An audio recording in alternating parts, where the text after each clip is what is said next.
Jamaah yang dirahmati Allah, setiap tahun kita berjumpa dengan bulan Rabiul Awal, itu senantiasa kita memperingati Maulid Nabi besar Muhammad sallallahu alaihi wasallam.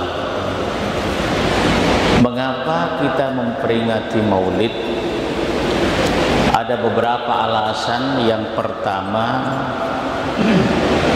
kita manusia ini punya sifat kekurangan.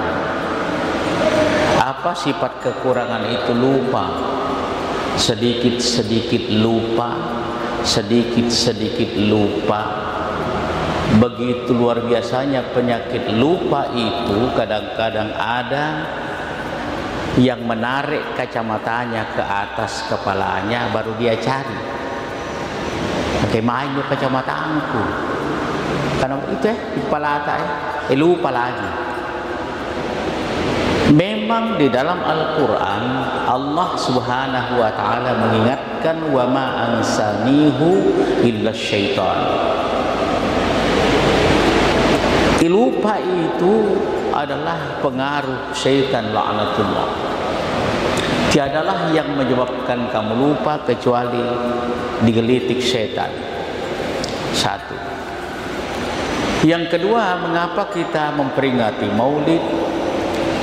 Kalau kita memperingati Maulid begini, pasti ada orang yang ikhlas, yang tadi dihimbau untuk memberikan bantuan, dan nyata ini kita lihat di depan kita ada pohon pisang berbuah telur. Itu tidak sesegera itu ada, kecuali ada orang yang memberikan sedekah. Impak itu adalah tuntunan junjungan kita Rasulullah Muhammad sallallahu alaihi wasallam. Yang ketiga, mengapa kita bermaulid? Maulid di situ ada tazkirah, ada peringatan-peringatan. Di dalam Al-Quran Allah mengingatkan, fazakir fa inna zikra tanfa'ul mu'minin. Saling ingat, memperingatkanlah kalian, karena itu bermanfaat buat kita yang beriman. Dan masih banyak lagi. Jamaah yang dirahmati Allah, tadi saya baca ayat dan imam sudah bacakan ayat sempurna tadi. Laqad kana lakum fi Rasulillahi uswatun hasanah. Pada diri Rasulullah itu terdapat contoh tauladan.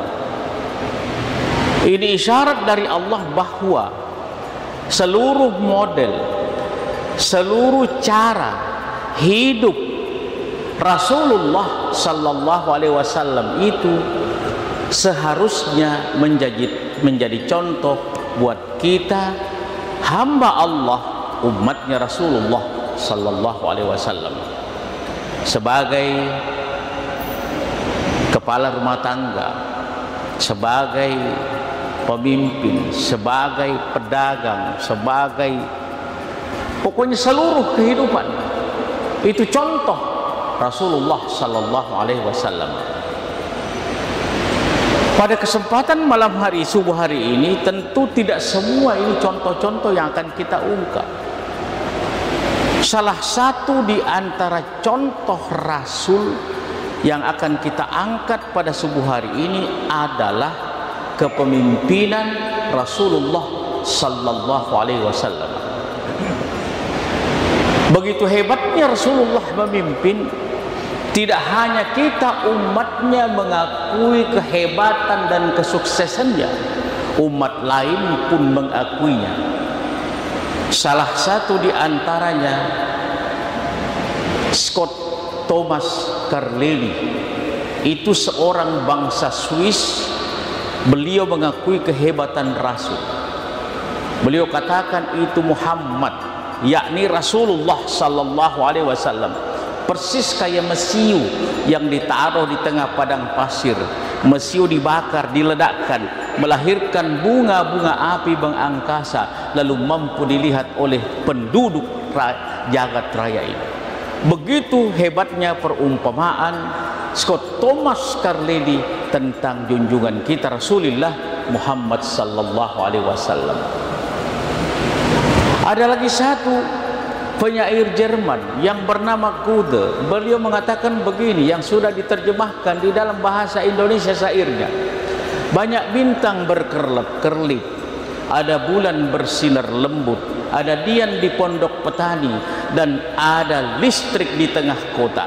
Namun satu matahari yang mengatasi seluruh cahaya-cahaya tadi, itulah Muhammad yang maha pemimpin dan maha manusia. Kalau kita baca kitab Barzanji, di situ ada anta syamsun, anta badrun, anta nurun fauqa nuri. Engkau laksana matahari, engkau laksana bulan purnama. Bagaimana sifat matahari menyinari alam yang gelap? Bagaimana sifat bulan purnama menyinari alam yang gelap? Anta nurun fauqa nuri, engkau cahaya di atas cahaya. Ada yang memfitnah mengatakan ini adalah kultus. Bukan kultus, memang begitu. Engkau cahaya di atas cahaya. Apakah tidak ada cahaya sebelum Rasulullah lahir? Ada. Cahaya yang dibawa oleh nabi-nabi terdahulu, Ibrahim, Lut, Saleh, Ibrahim, dan seterusnya turun ke bawah sampai Isa alaihissalam. Itu cahaya-cahaya yang dibawa. Tapi cahaya-cahaya yang dibawa oleh nabi-nabi terdahulu itu cahaya lokal. Kalau kita istilahkan di negara kita, cahaya nasional. Rasulullah membawa cahaya internasional, mengatasi semua cahaya-cahaya itu. Nah, oleh karena itu kaum muslimin sidang jamaah yang dirahmati Allah Subhanahu wa taala, kalau ini pengakuan-pengakuan tentang kesuksesan Rasul memimpin, pertanyaan muncul, apa kuncinya? Apa kuncinya? Kita lihat Rasulullah sallallahu alaihi wasallam 13 tahun di Mekah, 10 tahun di Madinah, kalau 23 tahun Rasulullah menikmati hasil kepemimpinannya. Masyarakatnya makmur, baldatun thayyibah wa rabbun ghafur. Itu Rasulullah ketemu. Cuma ada yang luar biasa buat diri Rasul. Apa itu? Di saat awal Rasul memimpin dan di saat berakhir, katakanlah masa jabatan Rasulullah yang 23 tahun, itu sama kehidupan Rasulullah. Kalau diaudit misalnya 1 miliar di awal kepemimpinannya, di akhir kepemimpinannya bisa jadi kurang 1 miliar. Beda dengan sekarang. Kalau sekarang jamaah yang dirahmati Allah, awal kepemimpinan bisa jadi 1 miliar, tapi akhir mungkin 10 miliar. Salahkah? Tidak salah kalau halal.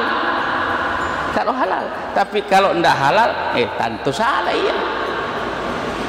Nah, jamaah Allah subhanahu, ini yang luar biasanya. Pertanyaan berikutnya, apa kunci sukses Rasul? 1, Rasulullah ikhlas memimpin. Rasul khalis, jauh dari ambisi pribadi, apalagi ambisi golongan. Nah, jamaah yang dirahmati Allah Subhanahu wa taala, yang berikut kuncinya, Rasulullah itu ditempa oleh berbagai duka nestapa. Baru dalam kandungan ibunya, ayahnya wafat. 6 tahun dipelihara oleh ibunya, ibundanya wafat, diambil alih pemeliharaan itu oleh kakeknya Abdul Muttalib. Hanya sekian bulan meninggal Abdul Muttalib, diambil alih pemeliharaan itu oleh pamannya Abu Talib. Abu Talib bukan orang kaya tapi orang kere. Kita bisa bayangkan jamaah yang dirahmati Allah, Rasulullah ditempa oleh berbagai duka nestapa. Akan tetapi inilah yang salah satu yang membawa Rasul hebat memimpin.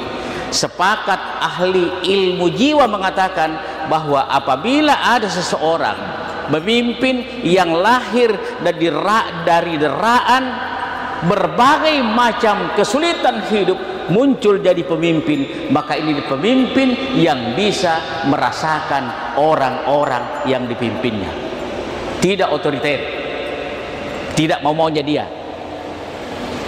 Nah, yang kedua, jamaah Allah Subhanahu wa taala, ternyata Rasulullah sallallahu alaihi wasallam itu di dalam memimpin sungguh sangat pemalu. Pemalu Rasul itu, Pak. Wah, luar biasa pemalunya. Kalau kita baca kitab Barasanji, di situ ada ditulis, wa kana sallallahu alaihi wasallam syadidal haya wat tawadhu yahsibuna alahu wa yarqa'u thawbahu wa yakhlubu syatahu wa yasiru fi khidmati ahlihi bi siratin sariyah.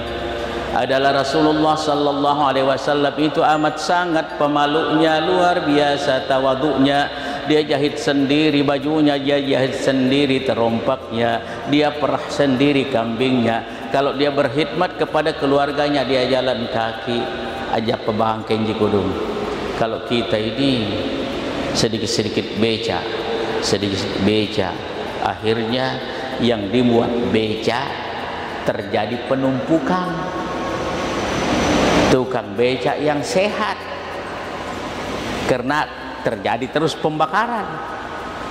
Nah, hadirin jamaah Allah Subhanahu wa taala, Rasul pemalu. Di dalam riwayat begini, suatu ketika banjir, karena itu Ka'bah sekitarnya lembah seperti sumur. Begitu hujan, banjir berserakan batu-batu sekitar Ka'bah. Selesai banjir, paman Rasulullah Abu Talib berkeinginan untuk memperbaiki pelataran Ka'bah. Salah satu di antara pengangkat batu adalah Rasulullah sallallahu alaihi wasallam. Rasul mengangkat batu, tiba-tiba ada batu yang Rasul angkat, runcingnya masuk. Runcing masuk itu mengais bibir tup Rasul, bibir sarungnya Rasul, sehingga kelihatan lutut kanannya Rasulullah sallallahu alaihi wasallam. Sadar beliau kalau lutut kanannya kelihatan, dia lepas turun batu, baru lari ke timur. Lari ke timur, melampaui rumahnya. Kalau sekarang sudah ada jalan, gunung, ada gunung-gunung di sebelah rumahnya, ke sebelah timurnya rumahnya Rasul itu. Di situ Rasulullah sandar. Kebetulan ada yang terbelah, di situ Rasul sandar. Dikejar oleh pamannya, diketemukanlah Rasulullah pucat pasi, keringatan, layaknya orang malu berat. Ditanya sama pamannya, anak nda, gerangan apa yang menyebabkan kamu lari terbirit-birit? Dia bilang, paman, aku malu, paman. Kenapa malu? Tadi paman aku ngangkat batu, ada batu runcingnya masuk, sehingga batu itu mengais bibir sarung saya. Kelihatanlah lutut kanan saya, paman. Aku malu, paman, karena kelihatan lutut kanan saya. Pamannya bilang, kan tidak ada perempuan yang lihat kamu di situ, tidak ada perempuan kan? Iya, paman. Memang tidak ada perempuan yang lihat saya, tapi saya kan disaksikan oleh para malaikat yang sementara tawaf di sekeliling Ka'bah. Rasulullah umur 12 tahun, kelihatan lutut kanan, malu berat. Umatnya Rasulullah, kira-kira kalau kita tidak memperingati Maulid, apa jadinya jamaah Allah Subhanahu wa taala? Kita peringati setiap tahun tentang ini. Masih banyak yang melanggar ini. Hari ini tidak hanya lutut kanan mau kelihatan, lutut kiri juga kelihatan. Perhatian apa yang kecil kang asin, tian apa peduli. Padahal setiap tahun kita sampaikan ini Maulid ini pentingnya jamaah Allah Subhanahu wa taala. Pertanyaannya kaum muslimin, di mana letaknya itu malu? Kau tampak negeri kah? Itu malu di mana letaknya? Jamaah Allah Subhanahu wa taala. Saya ada pengalaman lapangan. Diundang untuk dakwah maulid seperti ini. Tapi agak di luar dari Makassar. Sore dijemput. Saya pakaian di badan. Sampai di tempat acara kurang lebih jam 11 setelah acara aja, saya dipanggil naik di rumahnya kepala kampung. Di rumahnya kepala kampung, di situ sudah keciuman bau pisang goreng. Ternyata jam 11 malam goreng pisang. Lalu disuguhi teh panas, minum. Selesai itu saya menguap-menguap. Mengantuk Ustaz, ya. Saya bilang, kapan mobil datang? Dia bilang, Ustaz, sudah pergi salat subuh baru mobil datang. Bukan remo mungkin ini punah kami. Kita hanya di badan saya dibawa ini, tidak ada persiapan. Yang terjadi, Ustaz ini kamar tidur begitu di sini. Ke depan ki dulu, di situ ada ceret Mekah. Di situ ada lubang 10 kali 20 cm. Dia bilang di sini Ustaz, kalau kita mau buang air kecil di sini, mau wudhu di sini. Ya, sudah. Tidur subuh saya manfaatkan fasilitas yang diberikan kepada saya. Sudah salat subuh, kenapa ini perut mules? Mau buang air. Tidak disebut itu fasilitas. Tidak ada. Terpaksa saya kasih bangun, Pak. Kenapa ke Ustaz? Ada WC di rumah lah, karena tidak ada Ustaz. Pandra kini pun di mana WC tak? Di belakang Ustaz. Jauh tidak? Tidak Ustaz. Ada sampai 70 meter. Nah ini bambu ketemu daunnya begini di atas kita bisa bayangkan gelapnya. Nah bukan kampungnya kita belum bersahabat makhluk-makhluk halus di situ. La ilaha illallah, tidak ada senter. Jadi sampai hari ini itu kalau saya ke mana-mana bakal senter. Nah itu ku ingat. Nanti kalau tidak ada senter balas sinake. Yang terjadi jamaah yang karena saya sudah tidak tahan lagi. Di mana lewat Pak Tujuh? Ternyata di sungai kita disuruh buang air. Sungai sampai di bawah mendesit. Itu artinya air. Nah sampai di bawah saya sudah hitung Pak 11 orang yang duduk di bawah. Semua menghadap ke sungai dan membelakangi saya. Semua pakai sarung besar. Tutup semua kepalanya. Tapi yang di belakang sini tidak peduli. Kepikirannya tidak ada yang tahu di belakang sini ke siapa punya. Tapi kalau kepalanya terbuka, ini segala denganun aja. Denganun aja. Tapi dia tutup kepalanya.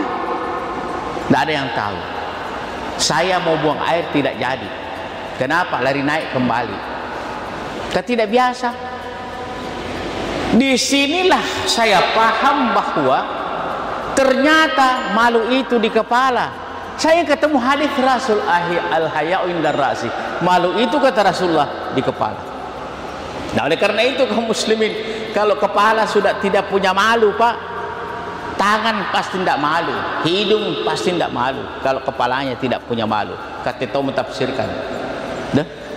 Kalau kepalanya tidak punya malu, misalnya ketua masjid tidak punya malu, pasti yang lain-lain tidak punya malu. Kan begitu. Jawab Allah Subhanahu wa taala. Kalau ketua masjid masih punya malu, masih ada harapan itu. Kalau tena membasiri, nah tena harapan itu hancur. Ini contoh kecil, apalagi kalau tingkat negara. Jamaah Allah Subhanahu wa taala. Lalu yang berikut kaum muslimin, satu lagi mau saya antarkan. Rasulullah sallallahu alaihi wasallam menghargai jasa, Pak. Beliau pemimpin yang sungguh sangat menghargai jasa. Sehingga Rasul pernah berkata, ingat yang dua, lupakan dua. Yang diingat itu adalah kebaikan orang terhadap kita dan kesalahan kita terhadap orang. Itu ingat.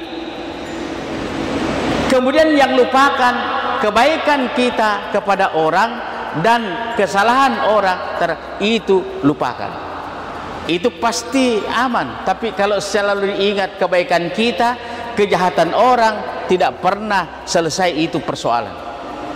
Nah, itulah hikmahnya Rasul mengatakan. Kemudian tentu ada yang paling berjasa, jamaah yang dirahmati Allah. Siapa yang paling berjasa di dalam hidup Rasul? Di antara yang berjasa, banyak yang berjasa, tapi yang paling berjasa di dalam keterangan adalah Khadijah, istri Rasul. Di dalam hadis disebutkan begini, itu Khadijah kata Rasulullah, qad amat bi iz kafara biyan nas. Khadijah itu yang paling pertama beriman kepada Allah dan Rasulnya sebelum wanita-wanita lain beriman. Satu. Yang kedua, wasaddaqatni iz kadzabani nasu. Khadijah itu yang paling pertama membenarkan ajaran yang dibawa oleh Rasul ini sebelum wanita-wanita lain membenarkan. Wa wasatni bima liha iz haramani nasu. Dia membantu aku dengan hartanya sementara wanita-wanita lain belum tergerak hatinya untuk membantu aku. Warzaqani Allah azza wa jalla waladaha iz haramani aula dan nisa. Dan Allah menganugerahkan kepada aku anak melalui rahimnya sementara wanita-wanita lain tidak diberikan anugerah seperti itu. Ini hadis diucapkan Rasul di Mekah karena nanti di Madinah ada anaknya Rasulullah satu bernama Ibrahim.